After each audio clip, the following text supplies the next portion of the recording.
Good morning students, how are you students. जैसे कि आप जानते हैं कि हमारे ज्योग्राफी के फर्स्ट पार्ट की जो बुक है जिसका नाम है भौतिक भूगोल के मूल सिद्धांत फंडामेंटल्स ऑफ फिजिकल ज्योग्राफी, उस बुक में से हमारे अब तक 4 लेसन जो है वो हो चुके हैं। और उसके बाद जो है फिफ्थ लेसन और सिक्स लेसन जो है हम स्किप कर रहे हैं, क्योंकि अकॉर्डिंग टू CBSE जो कोविड-19 की वजह से जो क्लासेस जो रेगुलर नहीं लग रही, तो उसकी वजह से 30% जो सिलेबस है अपना वो रिड्यूस हुआ है। तो उसकी वजह से क्या होगा कि अब जो है हम लेसन जो है वो 30% सिलेबस जो वो हम कम करेंगे। तो उसके रिगार्डिंग जो है हमने लेसन नंबर फिफ्थ और सिक्स्थ को जो है हमने लेसन से जो कट कर दिए हैं, अपने सिलेबस से जो कट किए हैं।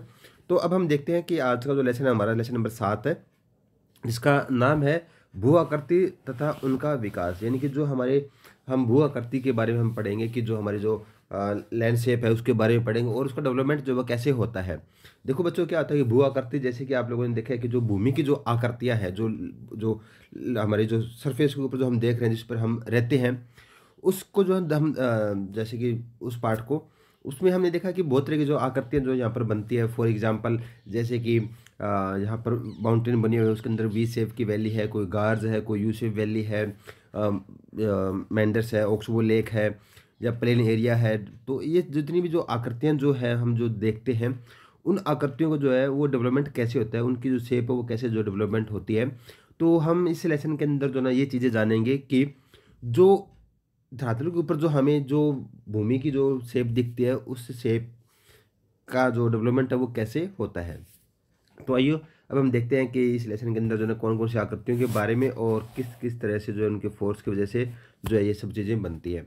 तो बच्चों, यहाँ पर कहता है कि पृथ्वी के धरातल का निर्माण करने वाले पदार्थों पर एपेक्स की प्रक्रिया के पश्चात भू आकृतिक कारक जैसे प्रभावित जल, भूमिगत जल, वायु, हिमनद तथा तरंग अपरदन करते हैं। तो देखो बच्चों, ये क्या कहता है कि अपेक्स की प्रक्रिया, अपेक्स की जो प्रक्रिया होती है वो एक तरह से होती है कि जो हमारे जिसके ऊपर क्लाइमेट का जो इफेक्ट रहता है वो इसके बारे में बताया गया है। बट यहाँ पर जो है जो भूआकृति के जो दूसरे जो कारक है, जैसे प्रभावित जल, प्रभावित जल का मतलब होता है कि फ्लोइंग वाटर, जैसे रिवर्स होगी, तो इसका एक बेस्ट एग्जांपल है प्रभावित जल के अंदर। उसके बाद भूमिगत जल यानी कि अंडरग्राउंड वाटर जो है ना, वो भी तरह तरह की जो आकृतियाँ बनाता है, उसके बारे में हम जानेंगे। उसके बाद वायु, वायु जो है ना मोस्टली क्या होता है कि जो है ना वायु हमेशा जहाँ ड्राई एरिया होगा, बिल्कुल शुष्क एरिया होगा, वहाँ पर जो है ना ये अपना काम करती है। उसके बाद हिमनद, हिमनद का मतलब होगा ये हमारे जो एक तरह से ग्लेशियर जो रिवर्स उसको बोल सकते हैं हम। तो हिमनद यानी कि जो बर्फ़ की जो नदियाँ होती हैं उनके बारे में यहाँ पर हम बात कर रहे हैं।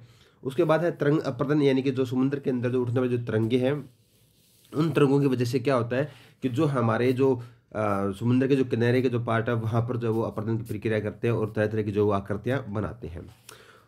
आप यह जानते हैं कि अपरदन धरातलीय स्वरूप को बदल देती है, और जैसे अपरदन होगा तो सबसे पहले तो आप ये जानो कि जो अपरदन है वो क्या होता है। तो अपरदन जो है यहाँ पर हम देखते हैं कि जो कोई भी चीज़ है, यानी जो भूमि है उसका जो ऊपरी जो परत है उसका हटना ही जो ना अपरदन कहलाता है। उसके बाद कहते हैं निक्षेपण प्रक्रिया अपरदन प्रक्रिया का परिणाम है, और निक्षेपण से भी धरातलीय स्वरूप में परिवर्तन आता है। निक्षेपण का मतलब हो गया यहाँ पर कि जो ना वो जो अपरदन करने के बाद जो भी मटेरियल है उसको निक्षेपण, यानी कि वो जहाँ पर जो है उसको डिपॉजिट कर रहा है, उससे भी जो है आकृतियाँ बनती है। तो जो ना निक्षेपण तभी होगा जब अपरदन जो की प्रक्रिया होगी। क्योंकि यह अध्याय भू आकृति तथा उनके विकास से संबंधित है, अतः सबसे पहले यह जानने की भू आकृति क्या है। साधारण शब्दों में छोटे से माध्यम आकार के भूखंड भू आकृति कहलाते हैं। उसके बाद कहता है ये बहुत सी संबंधित भू आकृतियाँ मिलकर भूदृश्य बनाती है जो भूमतल के विस्तृत भाग है।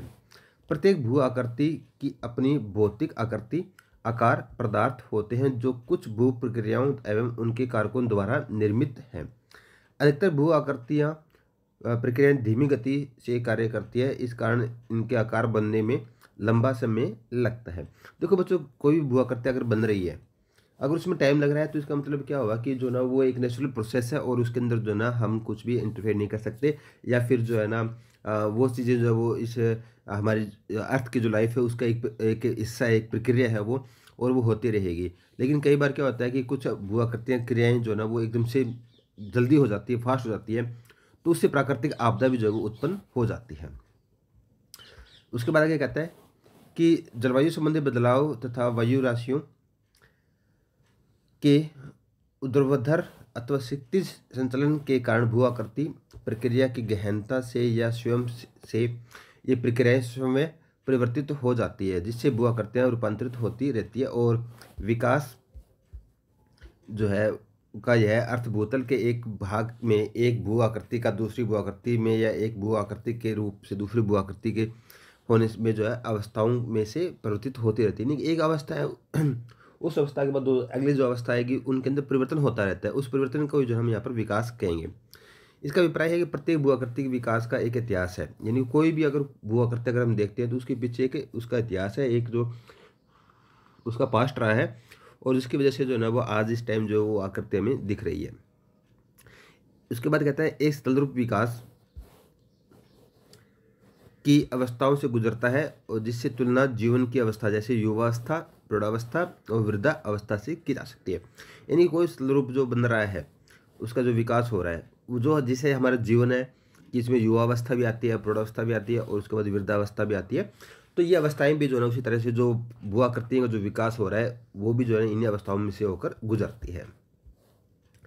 भूतल के लगातार बदलते ऐतिहासिक विकास को समझना अत्यंत आवश्यक है, अतः ताकि इसके असंतुलित किए बिना और भविष्य में इसकी संभावनाओं को कम किए बिना इसका प्रभावशाली रूप में उपयोग किया जा सके। तो यहाँ पर ये कहता है कि जो कोई प्रक्रिया हो रही है, पहले सबसे पहले जो भूआकृति जब बनती है तो उसके अंदर अपरदन की क्रिया होती है और अपरदन से जो ना बेसिनों, घाटियों और निचले स्थलाकृतियों का जो है भरकर धरातलीय स्वरूप को परिवर्तित करती है। तो अपरदन के पश्चात जो निक्षेपण का कार्य होता है, यानी डिपॉजिट का जो वो कार्य होता है, पहले सबसे पहले जो है वो इरोजन एक्टिविटी होती है, उसके बाद में जो है वो डिपॉजिट एक्टिविटी होती है। तो ये एक्टिविटीज जो है ना वो पहले अपरदन प्रक्रिया से होती है, उसके बाद में निक्षेपण कार्य होती है। तो यहाँ पर कहता है कि जो अपरदित जो होते हैं वो मोस्टली जो है ना प्रभावित जल से होते हैं, भूमिगत जल से हो जाती है, हिमनद से होती है, पवन से होती है और तरंगे जो है प्रबल अपरदन कार्य करती है और उसके बाद जो निक्षेपण की जो कार्य जो है वो होता है।